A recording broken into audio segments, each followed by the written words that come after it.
Welcome to the Business of Drinks, where we go behind the bottle, interviewing beverage innovators and icons about how they built their businesses. We take a data-driven approach, analyzing the brands, products, and categories that get customers and consumers excited.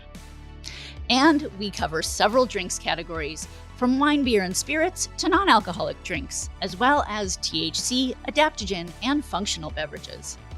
So whether you're working in drinks or just interested in the stories behind your favorite brands, join us each week as we explore how companies are unlocking growth at every stage in the game. Thanks for joining us, and let's dive in. Welcome back to Business of Drinks. I'm Erica Ducey.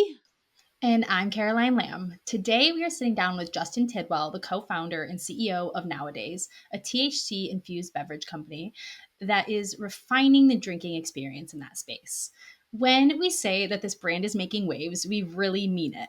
Nowadays has hit the 8-figure mark in revenue last year, which is likely around 15 million based on their projection that was published in Forbes in 2024. And according to Justin, they are set to double that in 2025, which he said is already starting to look like a low projection with how retail is taking off for them in Q1. Yeah, I mean, the pace of growth for this brand has been pretty wild. When they first launched in March of 2023, they did $1 million in sales within the first 90 days, only using organic TikTok engagement. And since then, they've expanded significantly in distribution channels, now in 5,000 retail doors across 25 states. Nowadays started with the first nationally available THC spirit. It is in the 750 milliliter format, and it mimics vodka or tequila. So it gives people the option to mix their own drinks and really control the dosage that they're consuming. Yeah, and this formula has worked for them. Their best-selling product is that 750 ml bottled spirit, and it has a tiered dosing system to accommodate different levels of THC consumers. You can do a micro dose, which is like a 2 milligram THC dose for first-timers or people who aren't using it that often, or high dose, which is about 10 milligrams THC for more experienced users.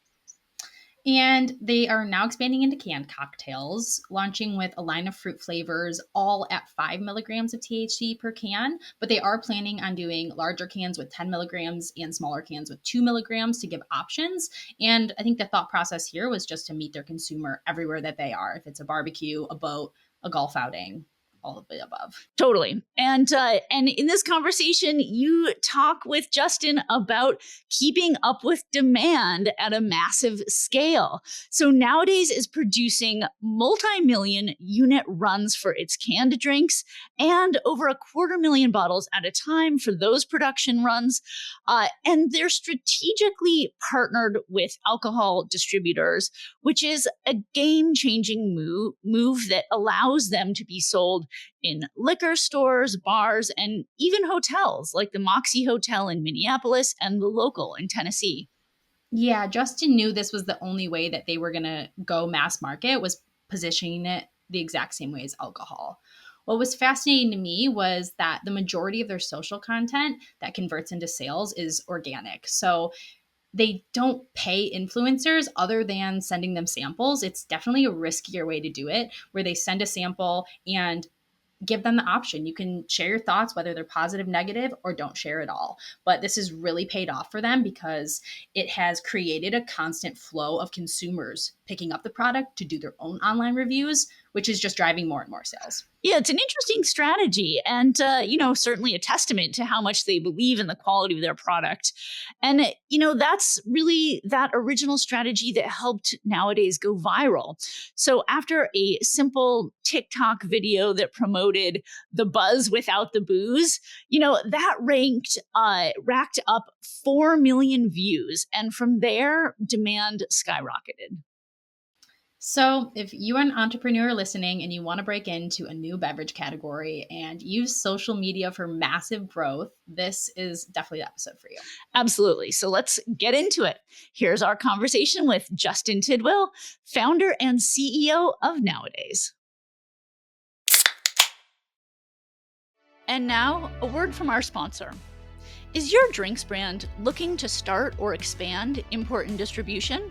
Whether you're seeking to enter new markets or you're unhappy with a current distributor and desiring a better fit, you should know about Swig Partners. Founded by industry experts Eric Siegelbaum and Amy Troutmiller, Swig takes the guesswork and the legwork out of distribution strategy. Swig helps brands and distributors find the right fit for long-term relationships and sales success. US-based importers and distributors should reach out too. With Swig, they can explore new products for free. And brands, you can get $100 off by mentioning Business of Drinks. Find out more at swigpartners.com/business of drinks. That's swigpartners.com/business of drinks. Welcome back to the Business of Drinks. I'm Caroline Lamb, and today I am joined by Justin Tidwell, the founder of Nowadays. Welcome, Justin. Thank you. Excited to be here. We are really excited to have you.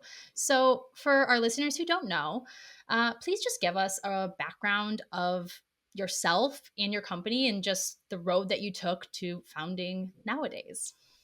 Yeah, so my name's Justin Tidwell. I'm the co-founder and CEO of Nowadays.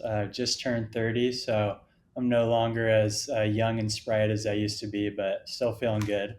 But long story short, our company launched the first nationally available THC-infused spirit. So basically, very simply, if you took a vodka bottle or a tequila bottle, you take the alcohol out, and we put THC in as the active component of the product that we sell and that consumers drink. And the goal of it is really to give consumers a buzz without having any negative effects that tend to come along from drinking alcohol. So whether it's a hangover or a bad night's sleep. And we launched the company nationally, direct to consumer, and saw some really insane growth, which I'm sure we'll cover later in this podcast. So you are 30. You graduated college in about 2017. From what I've seen online, you dove right into entrepreneurship. Can you tell us about the first company that you founded and how that led you to Nowadays? Absolutely. So I graduated in 17 from the University of Arizona. And like a lot of college seniors, I was kind of looking out to the world like, what do I want to do with my life? And I really wasn't quite sure. And around that time, recreational cannabis in California was actually getting legalized. And to me, that was just the most shocking thing you could imagine, because it was like, wait, isn't like cannabis something that you buy from a drug dealer? Like, what do you mean someone can go in, show their ID, and buy that product? And actually, my family has a long history in the packaging industry. And so I was like, am I able to tie in my family history with this new and upcoming market? And so I actually drove around to a few dispensaries, looked at the packaging, and I noticed that there were kind of these ugly, paper bags or Ziploc baggies. And it just didn't feel like the experience of when I would go into a Whole Foods and be picking out, my favorite cereal or whatever it may be. And so what we did in that industry was we really brought a high level of CPG packaging experience to an up and coming sector. And that business grew really quickly. It's still around today. And we have an incredible team there, and I'm still a co-founder there. But what that really showed me, and what I saw consistently about my experience there, was that all the packaging we were doing seemed geared towards a certain type of customer. And that type of customer was someone who had a cannabis tolerance, who understood the product, who had a previous experience. And my history was I have no experience. I've still never smoked a joint in my life. I've never taken an edible. The only THC product I've had is actually beverages. So when I saw the opportunity for beverages come around, it really spoke to me, because it felt like this is a product for me that seems very mass market, very measurable, very controlled. And so it instantly attracted me to the opportunity, because I had spent so many years looking at products that just I didn't resonate with. Yeah, absolutely. Can you give us a little detail about Delta 9? That is the active ingredient in Nowadays, correct? And explain how that is different than just THC that you find in the dispensary. Yeah, absolutely. So the big and major kind of light bulb moment that I had with beverages when we first started out was that when we were early on, you were trying to put THC in a drink, you could imagine visually extracting THC from a cannabis plant, it looks a lot like beeswax. And when you try to mix that into liquid, it's like almost like oil and water. Like it's not drinkable, it's chunky, it's very inconsistent.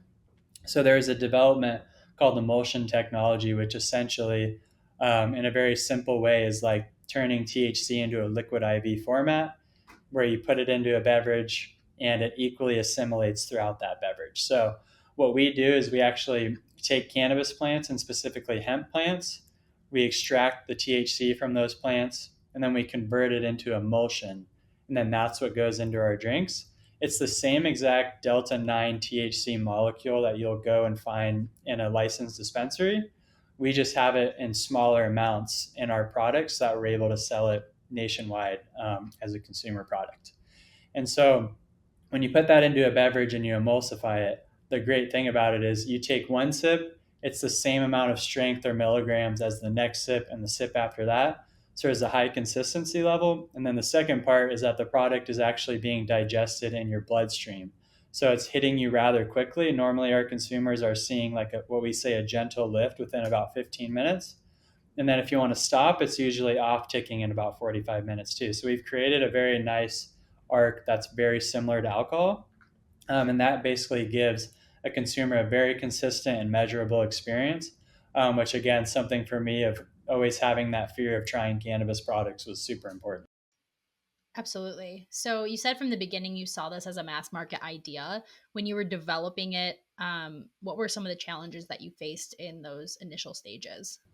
Yeah, so I was lucky enough because I had been in the cannabis industry to get an early look at beverage and kind of see the people that were developing products and what they're developing. And what we saw was that it was a lot easier to develop a beverage, and it's still very hard to do, so I don't want to discredit it, but it's easier to develop a beverage with 12 ounces of liquid and put, let's say, 2 milligrams of THC in that. You could imagine the taste of weed if you've ever smelt it. It's not for most people a very like, ooh, that's like an attractive taste, right? So trying to make that taste good in a drink is very difficult. So what we decided to do was we said, what's even harder than developing a canned beverage is developing a spirit, because we have 1.5 ounces of liquid to make that THC taste good versus 12 ounces. So that's really what we started with. And from there, we really pretty much tasted every single beverage under the sun to feel like, can we find a flavor profile where this thing might fit? And it was literally in my kitchen with my co-founder, trial and error, thousands of different drinks and beverages. And then we started adding we started to tinker with it and adding the active THC component. And as you can imagine, you only have so much of a tasting window each night, because by an hour in, you're like, all right, everything tastes good right now. Understood. But we basically hit a wall after about 6 months. We're like, we just can't get this to taste good. So we ended up actually putting our own money together and hiring a food scientist. And that's really where we had a major unlock, because they were able to dive into things like acidity levels, sweetness, kind of play with every single aspect. And it's almost like you're making a song when you're making a beverage. It's like up the bass, lower this, lower that, and kind of just start to feel like that on a creative level. And I remember we got a sample. It was about 18 months later at that point, and we were just like almost going to give up. We tasted it and like it just hit immediately, and it just felt good on the tongue, tasted delicious. And so from there, we felt like, okay, we've got the product that we feel good about. And that's something we could actually give to consumers and start to have them test it out. That's fantastic. So walk us through what the full product line looks like now and potentially how that's evolving. Yeah, so when we first launched, we launched with basically 2 flagship SKUs. So we have what's called our microdose, which has 2 milligrams of THC per shot. That's for somebody that, like, if you've never tried cannabis before, you're going to want to buy that product and you're not going to have a bad experience because it's so light. That's still my favorite product to date, because I just want to like play it safe and, take that low dose amount and build upon it. And then our second SKU is called the low dose, which has 5 milligrams of THC. That's for somebody that's like, I've tried THC before. I have my feet under me a little bit. I'm not scared. They kind of put their, foot in the door. And then as of recently, we've launched kind of a gamut of different SKUs. And our goal is to really touch every single consumer where they are in their cannabis journey. So we had that microdose for the first time user. We had the low dose for somebody that has a little bit of experience. And we just launched what we call our high dose. It's still very low dose in the world of cannabis, but in our world, we call it the high dose. And it's 10 milligrams of THC per shot. And we say that's for the experienced user or for the expert. And then we launched a line of RTD cans from variety pack to berry to citrus. And that's just to give people occasions, whether it's the summertime months or they're going to visit friends and kind of bring a product that they can have in a social environment versus bringing a bottle of glass with them. Super fun. So you launched Nowadays in 2023 and sold over $1 million of product in the first 90 days, solely on organic TikTok engagement. So what do you think the key was to it going viral that early? And then talk to us about how that affected your first year of business. Yeah, for sure. We'll start with I'm lucky that I still have hair on my head after selling that much product. It sounds great on paper, but in the reality of actually making it happen, it was wild. But basically, once we had our product dialed in, the second thing we focused on was like developing brand, and we wanted our brand to feel going back to mass market. We wanted it to feel like something that you could bring to your grandma's house or to a friend's party, and they would look at it and go, that's cool. Like it belongs next to a liquor, but what is it? And they're going to ask that question. So once we had those two things dialed, we're like, okay, we're ready to go to market. And we ended up manufacturing a run of 1,000 bottles, which in our world is essentially can get you to about $80,000 in sales, right? So if you look at $1 million in sales in 90 days, we had $80,000 worth of product. We were definitely in a pickle. But zooming back, we launched the product with a website, an Instagram, and a TikTok. And I'm a firm believer in the fact that if you're going to launch a business, before you throw good money after bad or good money after good, you want to know generally what do consumers think about it and really get a strong understanding of that. So our mindset behind that was, let's put this on social media and get free, immediate consumer feedback, right? And normally you're thinking, I'm going to post something, I'll get 5 to 10 people to comment, this is cool, this sucks, like, and get very minimal feedback. And so we launched on Instagram, launched on TikTok, a few days of posting videos, and we were getting that feedback in a very small way of, we like this is cool, show us more. And then one day we woke up, it was about a week later, I'll never forget, I had the Square app on my phone, which is the credit card processor, and I refreshed, and we were doing like $200 a day in sales, and I saw $100,000 in revenue that day, and I literally was like, there's got to be a glitch. Like, and I almost like just thought there's no possible way. And so I went on WooCommerce, I looked and it matched, and I was like, what is going on? And it was like a mind-blowing moment. And I went to TikTok and I saw a very simple video that we posted, which is basically a girl holding a martini glass saying like, out is alcohol, in with the new, and then something along like gardening. And the video had over 1 million views and people were just going wild over it. And we like just sat there and we're like, what is going on? And the comments were going crazy, the likes were going crazy, but it was actually converting to sales, which was the craziest part. So long story short, we sold out of our first run very quickly and we switched to a pre-order. And there's nothing worse. Zero sales is the second worst thing, other than not being able to sell a product that people want. So it's very painful to be like, people want this. And when we thought we were going to switch to pre-order, we thought nobody's going to buy it. But people kept purchasing it and were willing to wait up to a few months for us to make the product.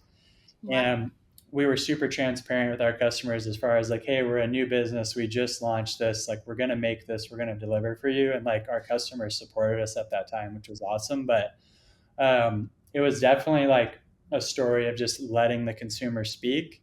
And then in my opinion, it took off like a rocket ship because our product was so new. It was so new, unique, that it just got the consumer buzz on TikTok and it started to run. And it was really about a 3-month period of week after week, we had videos with multi-millions of views. And then it started to piggyback and have a halo effect where other creators started posting it once they got their bottle, talking Yeah. about their experience. And it just was like almost like an immediate hockey stick. And it was something that I don't think in my life I'll ever experience again. That's awesome. And I'm sure your customers valued that transparency when you said, "Hey, we don't have it, but we want to give it to you." I'm curious because I've talked to um, alcohol founders that went viral on TikTok and they struggled. It felt like they got in before they kind of got like shadow banned. Do you feel like there's a similar thing happening with THC products, or does TikTok not really pick up on what the product actually is? Yeah, so I think like people, it's funny, like, and I want to help other founders in our industry too. So I'll, if they reach out to me, I always want to help them with like what I think the, secret sauce is. And really, I think it starts with consumers are smarter than we think they are. And so when it comes to social media, like if you're selling products like ours, you're selling alcohol, there's certain restrictions around what you can and can't talk about. So, for example, I can't go, hey, buy this bottle of THC from me on social media, right? But what I can say is, hey, buy this new product that gives you a buzz without the booze, or hey, buy this product that's going to give you a lift, right? So all of our marketing is around playing around kind of the lane of what our product is. And what we've noticed is in those scenarios, we don't tend to have issues with social media, and we stay away from blatantly talking about THC and things along those lines. And then I think the second portion is being very clear that our product is a 21 plus product.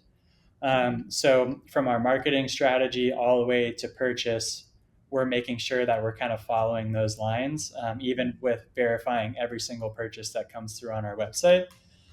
So basically, that's our approach to it. And we find that consumers are smart. They know if something's interesting to them. And then I think on the flip side, it's also making sure the product they're looking at on social media is going to intrigue them immediately, even if they don't know exactly what it is. Yeah, it definitely sparks curiosity. Now that you have surpassed 8 figures in annual sales and showing more than what I read 500% growth from last year, how are you approaching your target in 2025? Yeah, so I think a business is a lot almost like writing a story in a way where like our story was 2023, year one was we're going viral, like this is happening to us, right? And we're just sitting there letting it happen in a way, like riding the wave. 2024, we went from let's ride the wave to let's put a team together and let's put a business around this now and a real business plan. So we hired a team, significantly scaled up from that perspective. We started working not only direct to consumer, but a major channel for us is working with alcohol distributors to sell our product, and really kind of laying the foundation. And now going into 2025, our strategy is now we have the foundation, it's pure scale. So what that means for us is turning up levers on marketing, turning up levers on sales, and then strengthening our supply chain so that it can handle all of that. But we're looking to more than double our business this year. And the crazy thing is that that's starting to look like a low metric for us, and that things are even continuing to run away now in retail channels. So for us, it's really now instead of just, wow, this is exciting, being targeted about how we're going to grow our business. And that's been our main focus this year. Wow. A lot of our listeners are curious about funding. How did you fund the early days of Nowadays? And what were the financial hurdles that you had to overcome? Absolutely. And I think that's one of the most valuable things, like when it comes to learning and starting a business. And Mhm. I personally think that our generation, I guess like our education has it wrong a little bit. And what I mean by that is in college, it's glorified raising, $1 million around an idea. And in my opinion, the best route to go is use your own capital, whether it's $1 or it's $100,000, $1 million, and prove your idea before you go raise capital, because you're in a better position if you have proven a business instead of proven an idea. And so we took a similar approach to Nowadays, which was let's launch our product on social. let's be able to tell investors exactly what a customer thinks about our product, versus telling them what we think about our product. So really what we did was, my co-founder and I invested in the business our own capital to kind of get us to phase one. And but the on the flip side with fast growth is, once we saw those sales skyrocketing early, we actually needed to raise capital quite quickly to handle that. So we ended up raising what's called a SAFE. And a SAFE is basically called a simple agreement for future equity. And it's the easiest way and fastest way for founders to raise capital, because it's basically future shares that will convert into your company. So we ended up raising a few $1 million in capital from high net worth kind of people around us, and we were able to do it very quickly because proof was in the pudding. I said, hey, look at the sales app. Like, if you don't believe what I'm saying, look at what we're saying, right? Yeah. And we were able to raise capital from a strong position because we had proven, that there's a demand there. So that was really phase one. And then phase two was, now let's go prove not only is there demand for our product, but let's prove that we are the ones that are actually able to build and scale this business. So we ended up going an additional 18 months, and then closing a VC round of capital. And that was really also an easier process because we had proven demand for the product, and we had proven that we have the skills to scale the business and be responsible operators. So what I like to tell young founders is, like, stretch it as much as you can, grow your business as much as you can without outside capital, because the more successful you are, the better position you're going to be to raise capital. But at the end of the day, capital is a super important function, especially in a business like ours, where you need to buy bottles ahead of time, you need to buy jars, you need to buy every single piece that you're going to use to sell your product. Capital is a competitive advantage because you're able to go and tell people about your product, and you're able to make sure that you can produce it. Absolutely. Will you give us just a specific on the time frame from launch to that eventual VC Yeah, so investment? from launch to VC was about 20 months, to be like roundabout with that. So for us, it was also very quickly, but we had gone from to an 8-figure business very quickly. And at that point, you want to have a very focused plan on what your goal is for the business, and how you're going to actually provide a return to those investors. So for us, it was the right time. Absolutely. So we've talked about your really rapid growth and building the foundation that you are now building on this year. With that comes the growing of your team. So from what I know, you grew your team from 12 to 35 full-time equivalent employees, which is almost 200% increase last year. So can you walk us through what positions were added during this time period? Absolutely. So I think there's two different approaches people can take. I think it's hire for specific positions when you're growing, like, oh, we need someone for customer service, we need someone for this. I tend to like to build a business with leaders first, and then build from underneath that. So what we really focused on last year was building out management and core functions of our business. So who's going to lead sales, who's going to lead marketing, who's going to lead product, operations, so on and so forth. We really started there. And then from there, we allowed those leaders that we brought in to really build their team from underneath.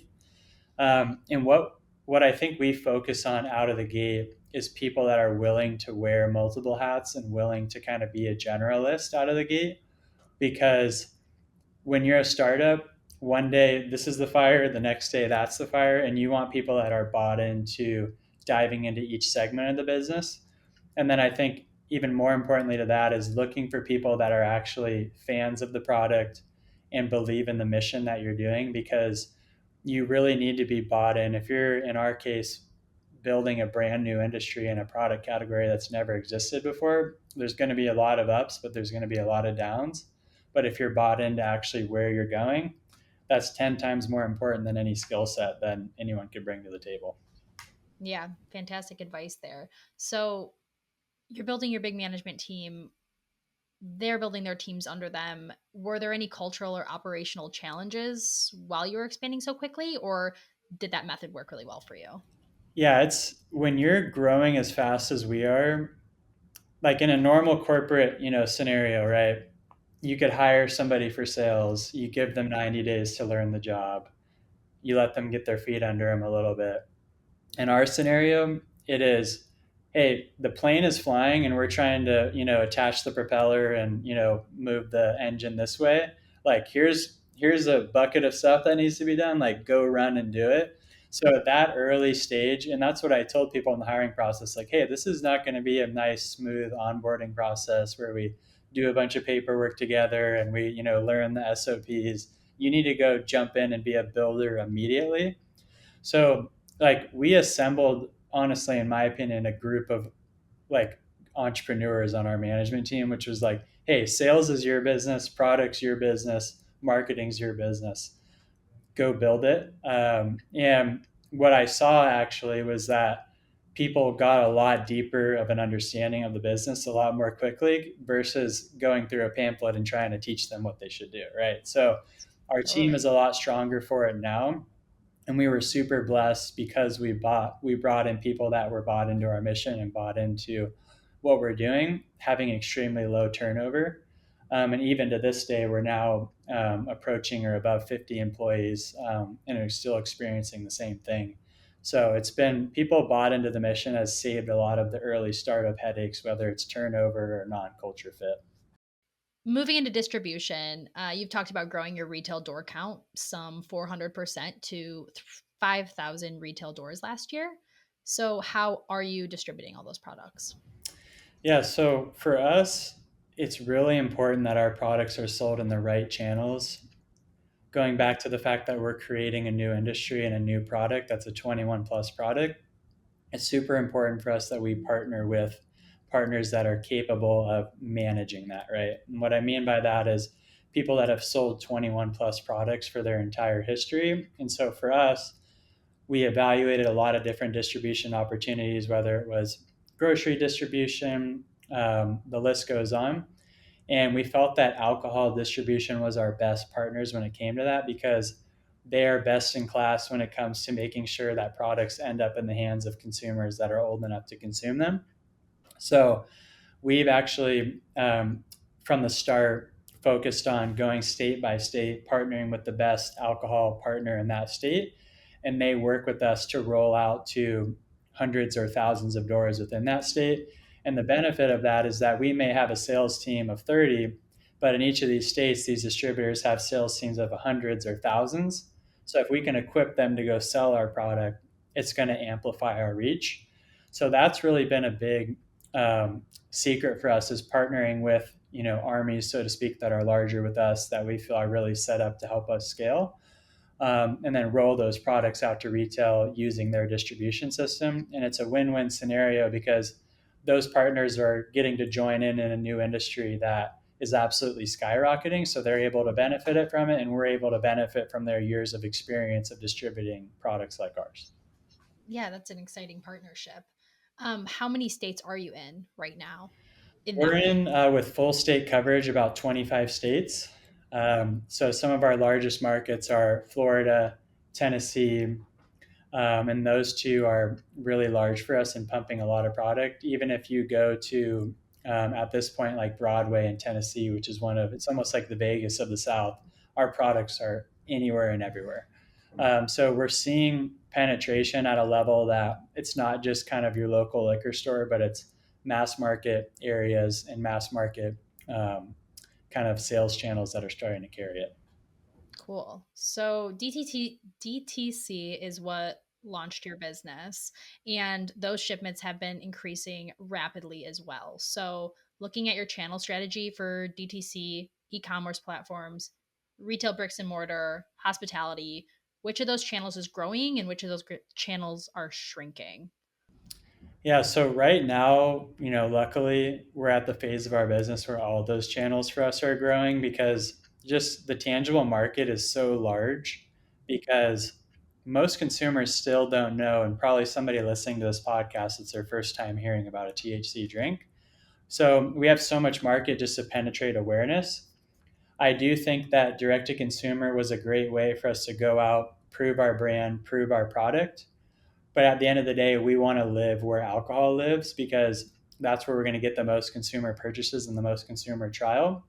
So what I always tell our team is that direct to consumer is an immediate bet and an immediate payoff, and wholesale is a long-term investment because you're having to invest significant overhead, significant people, significant resources to not just get into those channels, but then educate the consumer when they walk in the door as far as what our products are, why would they buy them, how to use them. Because someone going in looking for their favorite bottle of wine, we need to catch their eye, we need to teach them about the product, and then we need to guide them to purchase. So it's a little bit of a longer play, but we're starting to see in the retail channels the start of like a hockey stick type of growth with our products, and it really depends on the area and the saturation we have, and then the word of mouth starts. What demographics are the most represented? And it can be generational, lifestyle, both. What do you see? So I think there's a macro scenario, and I'm a big believer in timing. Like you can have a great product and a great business, but if you don't have timing on your side, you're done for.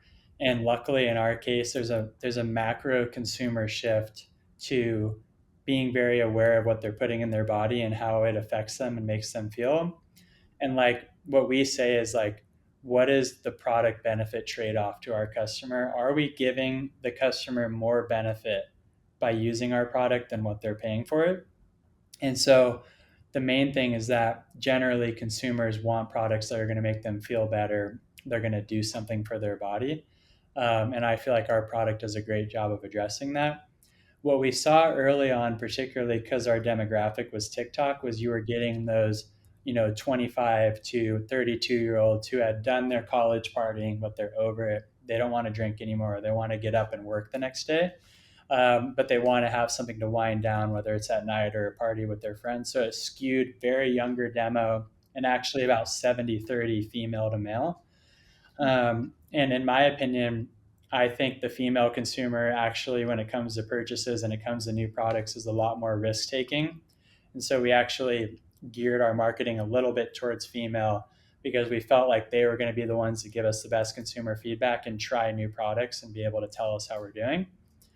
Now that we're shifting to retail channels, because of the consumer that operates in those channels, we're actually starting to penetrate an older demographic.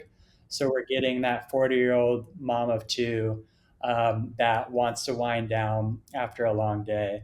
Our oldest consumer that we've kind of seen purchase our product has been 92 years old. And they said it really helps them just like feel better at night and makes their body feel better. So it's kind of a cool experience because we started the business with a younger demo mindset. But what we're seeing is that when we penetrate other channels, the benefits of the product are holding up, and it might speak to the 40-year-old mom differently than it's speaking to the 25-year-old, but it's addressing certain needs that they have. Yeah, absolutely. So, where are you now in terms of production? Can you share a number with us? And you already shared that you're planning on doubling that this year. Yeah, so we utilize third-party co-packing for our products, and the main reason behind that is because we grew so fast. We basically had to make a decision: do we want to focus our time and energy on producing a production facility and basically reinventing the wheel, or do we want to partner, just like with our distribution, with best-in-class partners that have done this for generations, that can make sure we have a quality product and we can produce it at scale? So we went that route because we were able to lean on partners that knew how to go from 0 to 100 real quick. And so for us, we have a multiple diverse co-packing kind of network at this point, and we're able to pull on each of those strings when we need inventory and product. And we're always, if we want to hit 2x in sales, we want our manufacturing capabilities to be able to hand 4 to 10x in sales, because in case we start to get that lift like we've seen before.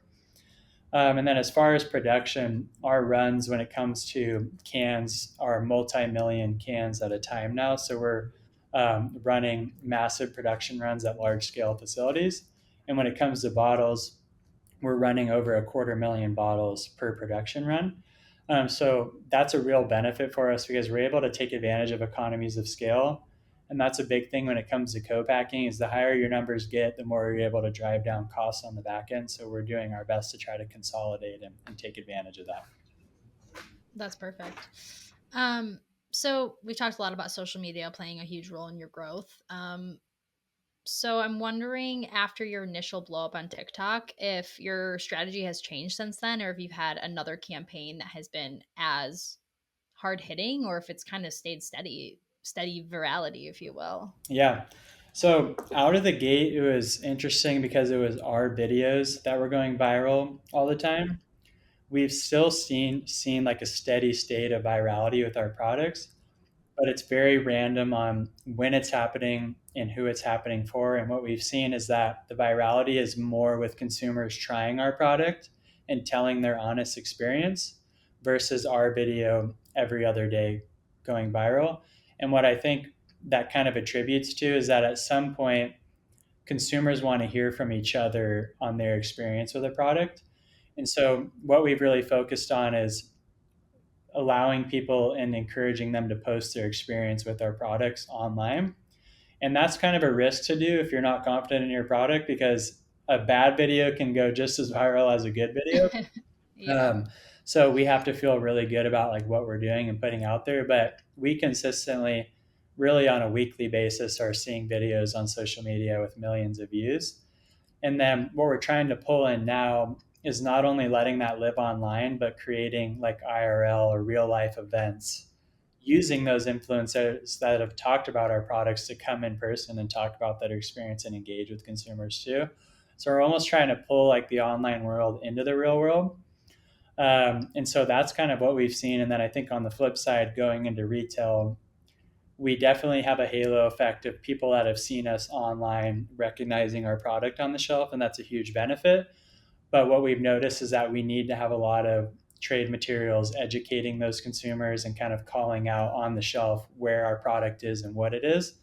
Because if you're walking into a grocery store or liquor store and our bottle is sitting right next to a bottle of vodka, we need to Mm-hmm. tell you the difference and what it is. So it's a lot of physical, what I'll say, like paper marketing when it comes to retail, of creating Okay. physical materials. So we're having to create big investments in these markets. Going Yeah. back to that, wholesale is more of a long term approach. The first time I saw nowadays was on TikTok, and it was an influencer having it like during a get ready with me or something. So, how can you speak to the strategy behind who, like what influencers you're targeting, who you decides on brand to? I'm assuming you're sending the product to them to hopefully try in their videos. Yeah, so early in the like kind of we saw ourselves going viral, and like your immediate reaction is I want to replicate this. I want to like control this, right? And so we went the route of okay, let's pay this person, tell them to say this because we think it's going to go viral and see how it goes. And we saw time after time that type of content just flops because the consumer knows if you're selling them or if you're generally genuinely talking about their product. So we completely pulled back that strategy. And really, we only have two strategies on social, which is A, they buy our product, they try it, they talk about it, it goes viral. Or B, let's send people that we are really curious about their opinion some free product and give them the free reign to talk about it, whether they like it or not. And those times and those type of videos have so much more traction because instead of saying paid advertisement and here's what this company told me to say, they're genuinely talking about their opinion of our product. And sometimes we've gotten feedback like, hey, I want you guys to improve XYZ. And that's helped us a lot too. So it's made us a better business by putting ourselves out there. But it's really an organic strategy through and through, even to this day, because it just resonates with the consumer more, and you can't manufacture people's opinions online. Yeah, yeah, and I know from my personal experience, especially on TikTok, like I don't want to be sold to. Like I see paid advertisement, You it's know instantly, right? It's like boom. as fast as I can. Instagram is like very dubious with that. Sometimes you don't exactly know that you're being sold to. It's a whole thing. So, I'm already skeptical of that, but TikTok is like a safe place for people. So that makes total sense. So is there any level of paid advertising that's working for you?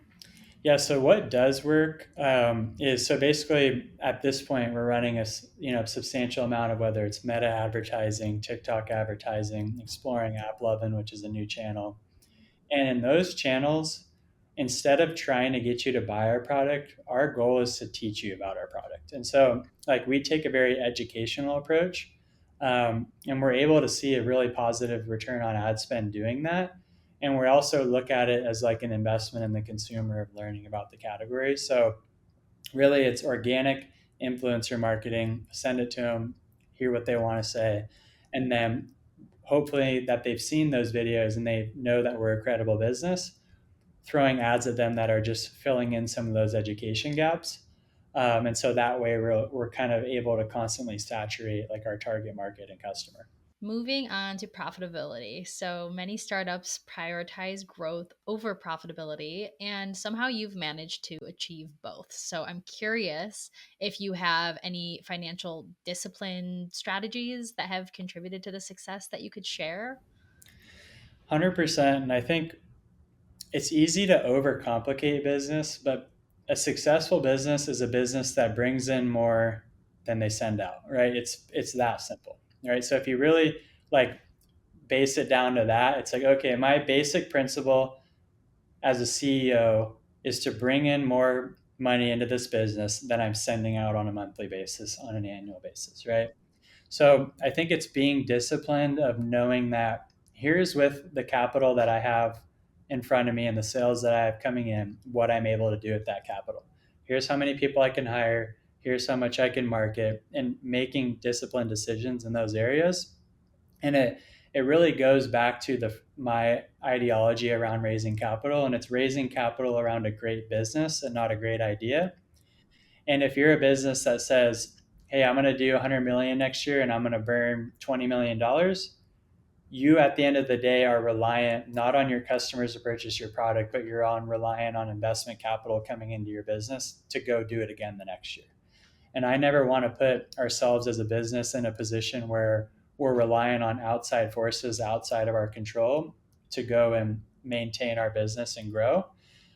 So that's why I think we've always taken a disciplined approach from day one. And so if we did $100 in sales, we better not spend more than $100 that month, right? And so on and so forth. And we take that same discipline now that we have multi-millions of dollars in sales every single month into what we're doing. And you're able to scale your business that way if you have a long-term mindset. But if you are trying to get rich quick and do this now and do it fast, that approach may not work. And this is just my approach, and there's businesses that do it the other way and are incredibly successful. So to me, it's just a way of like blending bootstrapping with being able to build a fast growth business. To me, is by having a fast growth profitable business. And so that's kind of the mindset that we take, and we try to like live on that razor's edge a little bit. And it makes things a lot harder, and we have to pay a lot more attention to the daily metrics. But in the long term, like, our destiny is in our hands. And that's something that I can wake up every day and feel really good about. I love that attitude. So, as we sort of end this episode, I just have a few more questions for you. And I'm curious about what you see happening in the THC beverage industry over the next few years. So my goal and my vision for this industry is that in 5 years from now, a THC beverage is just as common in a restaurant, bar, liquor store as alcohol, as a non-alcoholic drink. So I think getting ourselves into the mainstream is huge. And the great thing about our industry and our category is we have a lot of great brands and a lot of great products that are all working together towards that common goal. So that's A. And then B, I think really for us is just how Monster, Red Bull, Celsius are associated with the ones that really made the energy category. Nowadays wants to be in that, talk when it comes to the THC beverage category. So I think it's really establishing the industry and establishing our product with consumers. Because at the end of the day, I think consumers should have the right to choose what they want to put in their body. And we feel that we bring a great option to the table. So that's really like our 5-year goal and vision. Absolutely. So, you sort of are answering my next question, which is what's next for nowadays? And are there any major innovations or expansions that we should be watching for? For us, our goal right now is there's not enough consumers that know about THC beverages. There's not enough consumers that know about nowadays. So what's the best way and the most fun way to get the word out about our product and our brand? So you're going to see us really ramping up from a marketing perspective. We're going to be doing some really fun real life events, whether it's concerts, venues, events, and just really ramping up exposure of our product and our brand. And then I think secondly is slowly chipping away at getting the largest players from a retail standpoint in the space, whether it's grocery, it's convenience, it's liquor. And there's been some really great first movers, companies like Total Wine, who have really leaned into this category and helped it catapult. And I think we're going to continue to see that over the coming years, because at the end of the day, our category can only get as big as our partners will allow us to get. So it's really working to get those partners in the space and help them sell great products that are tested and consumers love. Yeah, I, for one, am excited for a future that looks like that. So, this is the question we end every episode with, which is a drinks entrepreneur asks you for a book, movie, online class, industry group, or person to follow. What or who are you recommending to provide the greatest insight? So I'm going to throw out someone within our industry. They're not in the THC industry, but and he actually may have appeared on this show before. Bill from Athletic Brewing. He's the Yes. co-founder and CEO. I think he's a best-in-class entrepreneur and somebody that's leading the charge in the non-out category of building something that never existed. And I think there's a lot to be learned about how small he started and how much time and energy they put into their product and their brand. So I would say follow that guy on LinkedIn, listen to his podcast, because there's a lot of nuggets of wisdom that he has to offer. Totally agree. Well, Justin, thank you again so much for coming on the Business of Drinks. Thanks for having me.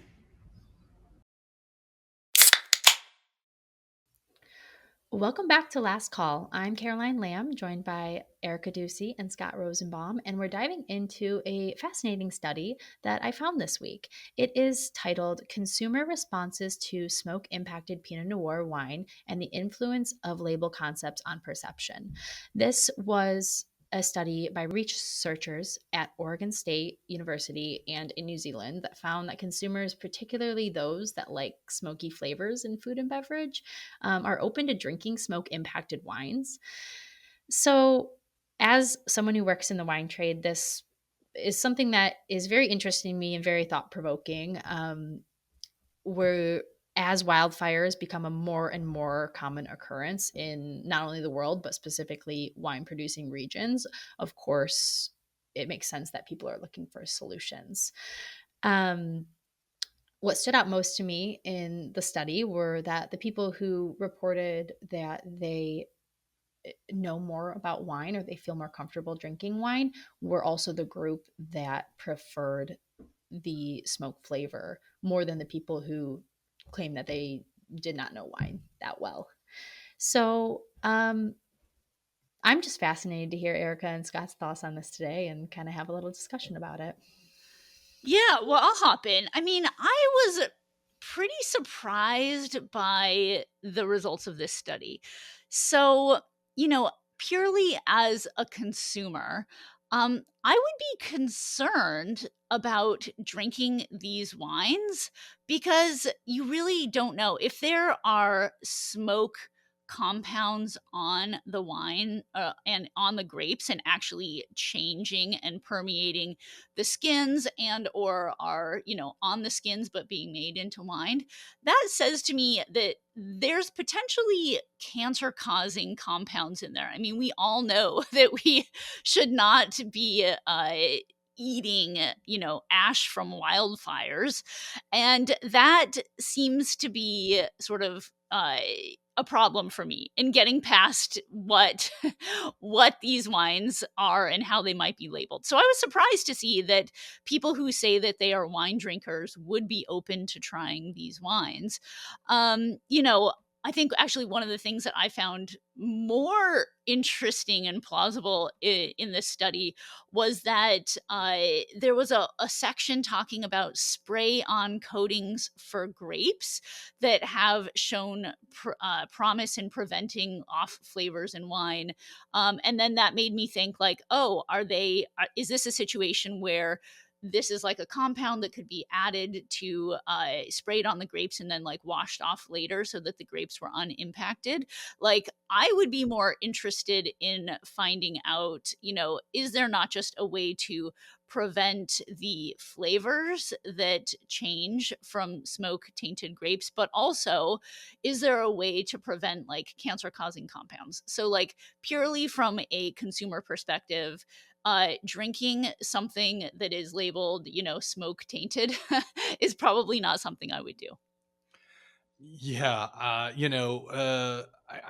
I'm not probably too surprised by the findings of this report. This is behavioral economics, right? When you frame something properly, when you manage consumers' expectations by saying that something's going to taste smoky, those who like the smoke taste will their expectations will be met, and those who don't, they won't. Um, so it makes sense that when you approach it from a point of view where you are really telling the consumer what they're going to get, if they get that, they're going to be happy. The question, that I really beg to find answered is, should they be happy? As per Erica, saying, is this safe? Is the way to deal with smoke taint to label it differently, or is it to combat climate change and wildfires, grow in more appropriate places, come up with solutions that don't allow grapes to be imbued with these off flavors? I recall tasting a smoke tainted wine from some Napa fires, a few years ago. And when your expectation is that there shouldn't be smoke, you are sorely disappointed, and it is a fault. And this kind of flips that on its head, but I don't know if that's a good thing. Yeah, Erica had brought up or her personal concern with, is this safe? And when I was thinking about smoke taint, that's how a lot of us learn about what it's called. It's called taint. And it's like, is that, is there a shifting mindset on that? Or are we going to more widely accept that it's not a taint and it's more of a reflection of what happened there? If people like it, I don't know. But there's also the element, or the fact that as time goes on, the volatile compounds that produce smoke taint in the wine become unbound and are going to show themselves more over time. So this doesn't seem like a solution for a wine that isn't going to be drunk in the first year of its life, So Anyone who wants to give Business of Drinks $7 million to research consumer perceptions, we welcome. Please grant us that money. Oh, yes, we will do lots of research studies. I mean, this was a research study. It was $7.65 million grant from the U.S. Department of Agriculture to study the impact of smoke on wine. I think there is a lot that we could do to help companies understand how to reach consumers more effectively with that. But that is a huge amount of money, I think, to come up with a finding like this. I hope there's a lot more findings in that study.